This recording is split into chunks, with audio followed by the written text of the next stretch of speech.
Olá pessoal, tudo bem com vocês? Pessoal, mais uma vez aqui ó, com o vídeo trazendo algumas questões de biologia do Enem, né, de edições anteriores. Esse vídeo é o segundo de um total de 7 vídeos, cada vídeo com 5 questões e assim, bem importante, bem interessante, você está aí revendo os questionamentos aí passados, né, de edições passadas. A gente vai focar aqui nessas 5 questões de biologia, né? Então, nosso foco é biologia, 5 questões.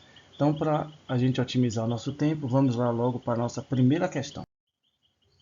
Então, a primeira questão diz: a leishmaniose visceral é uma zoonose causada por um protozoário do gênero Leishmania, que é encontrado em diversos tecidos da pessoa infectada, né? Ela é transmitida ao homem de forma indireta por vetores no ambiente doméstico. O cão é considerado um importante hospedeiro desse protozoário, podendo ou não apresentar os sintomas da doença, como perda de peso, anemia, ferimentos na pele, diarreia, conjuntivite, insuficiência renal. Em algumas regiões que sofrem com alta incidência dessa doença, uma campanha do Centro de Zoonose buscou verificar a presença desse protozoário nos cães para tentar controlar a doença. E é justamente isso, né, que alguns municípios, aqueles que são mais interessados na causa animal, por exemplo, né, faz com o objetivo de diagnosticar, como a própria questão está dizendo, situações ruins, né, para os cachorros, porque infelizmente do cachorro passa para o homem. Então, de certa forma, a gente controla aí a saúde animal e também previne a questão aí da infecção da doença à espécie humana. Então, sobre esse quesito, vamos ir lá as alternativas para ver o que se encaixa sobre o que a gente precisa fazer. Olha o que ele colocou no final aqui, ó. Buscou verificar a presença desse protozoário nos cães para tentar controlar a doença. Vamos. Então, em geral, material biológico dos cães, a presença desses protozoários apresenta risco de transmissão dessa zoonose. E aí, qual desses materiais biológicos que os cães apresentam podem ser utilizados nessa campanha para verificar a presença desse protozoário? Seria através da urina, né, que os pesquisadores iriam estar aí observando, analisando para encontrar ou não o protozoário, para dar um teste positivo ou negativo?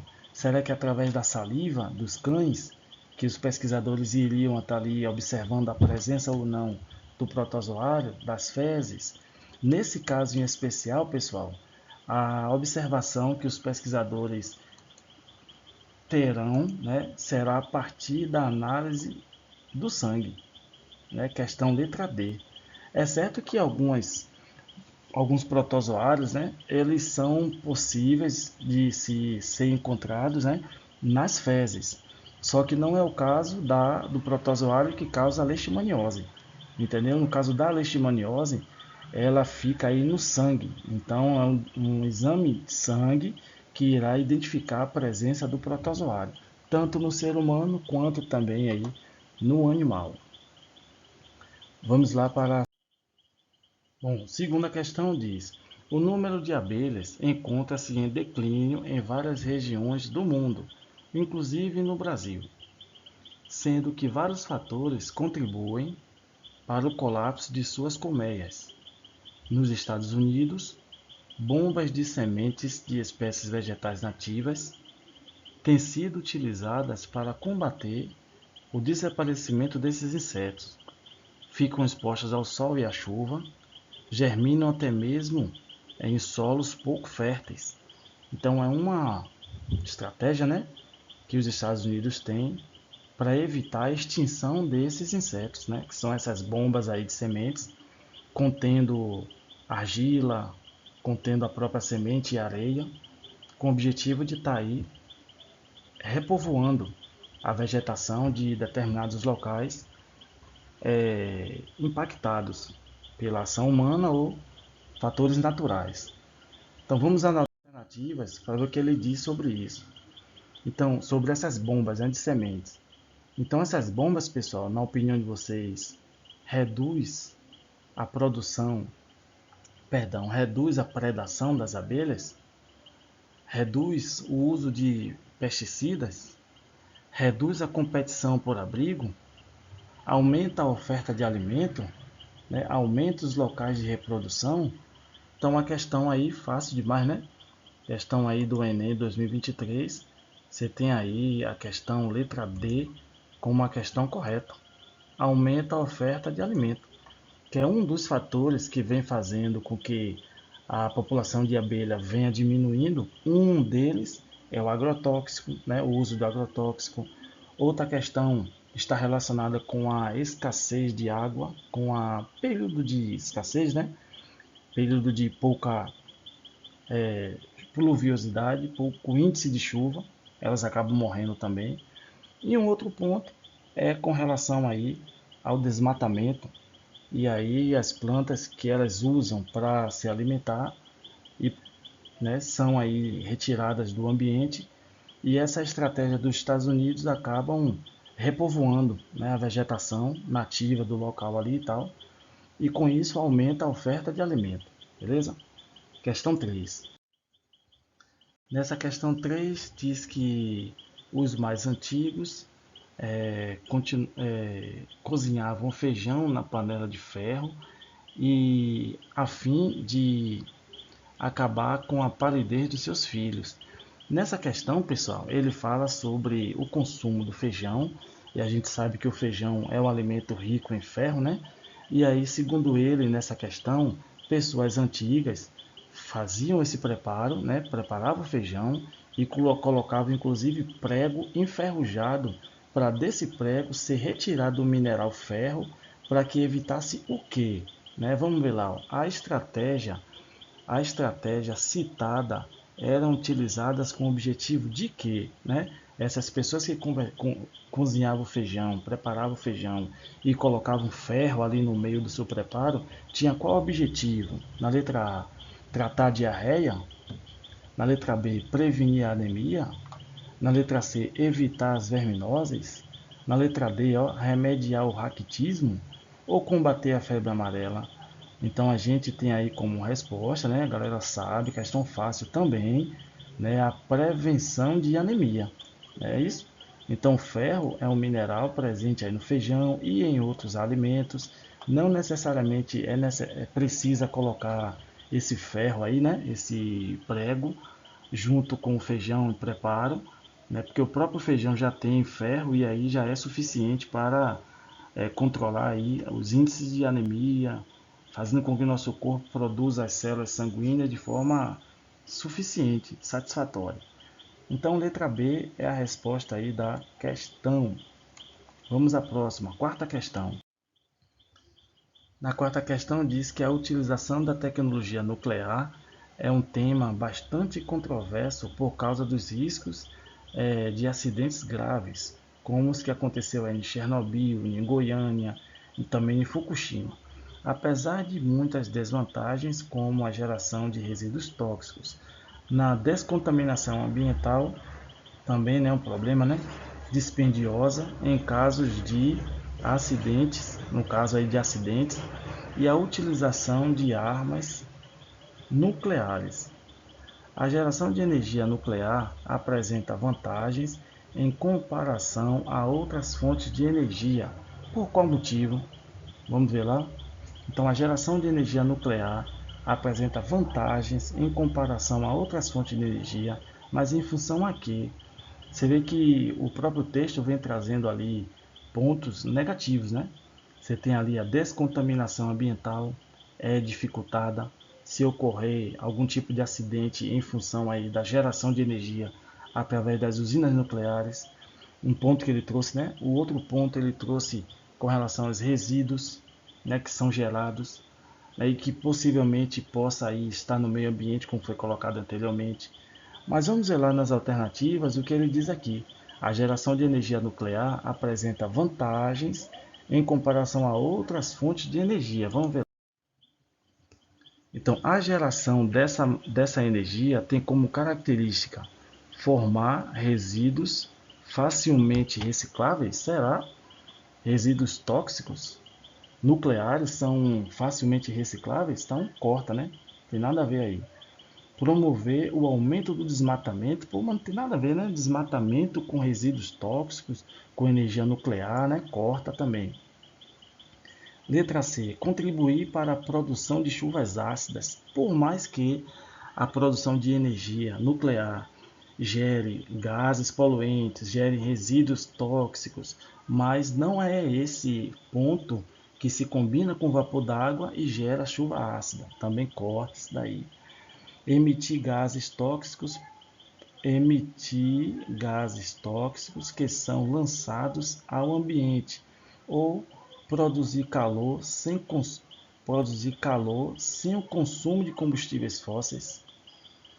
Então a alternativa, pessoal, é essa daqui, ó, letra E, produzir calor, que o objetivo da energia nuclear é produzir a própria energia, né? Então, energia tem aí relação com calor sem o consumo de combustíveis fósseis, porque, na verdade, a energia nuclear ela é proveniente de outro tipo de energia, né? Que a energia ela é transformada, né? Uma energia não é produzida, ela é transformada.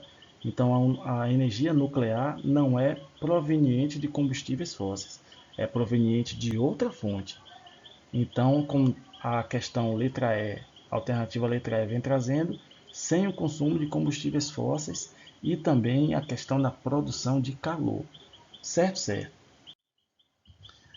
Na questão 5, pessoal, ele diz o seguinte aqui, eu vou fazer um resumo dessa questão, porque muitas vezes o Enem ele vem trazendo justamente assim, questões enormes, grandes, e aí você precisa ter paciência para fazer a leitura, mas é que eu já fiz a leitura anteriormente, então eu vou resumir o fato aqui para vocês.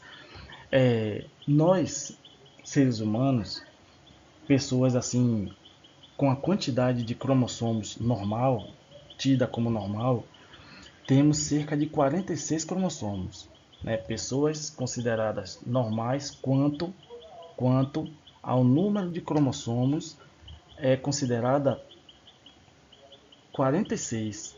É isso, pessoas normais quanto ao número de cromossomos possuem 46 cromossomos, sendo que 23 cromossomos são provenientes do espermatozoide e 23 cromossomos provenientes da célula sexual feminina, o óvulo. Então, quando os 23 cromossomos do pai se juntam com os 23 cromossomos da mãe, vai formar um indivíduo com 46 cromossomos. Esse número de cromossomo é dito, né, como um número normal.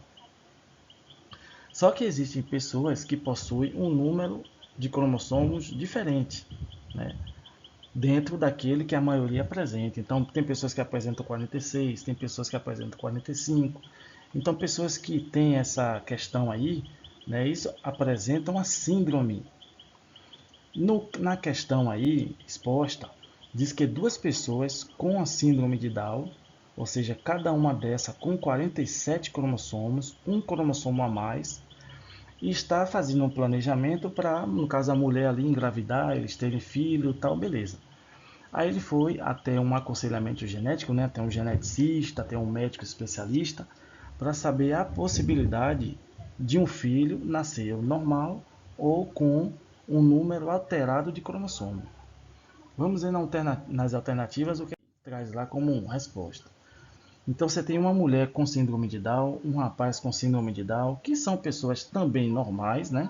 Assim como pessoas que não têm síndrome de Down, mas quanto ao número de cromossomos, eles têm uma alteração, né? Enquanto uma pessoa que não tem síndrome de Down tem 46, uma pessoa normal também com síndrome de Down possui 47, né? Vamos lá. Então, o que é que o médico especialista trouxe de informação para essa pessoa? Disse que ela pode ter um filho normal, quanto ao número de cromossomos, né? Porque o marido pode ter um espermatozoide com 23, ela pode ter um óvulo com 23. Então, os dois podem ter um filho com 46, com um número considerado normal.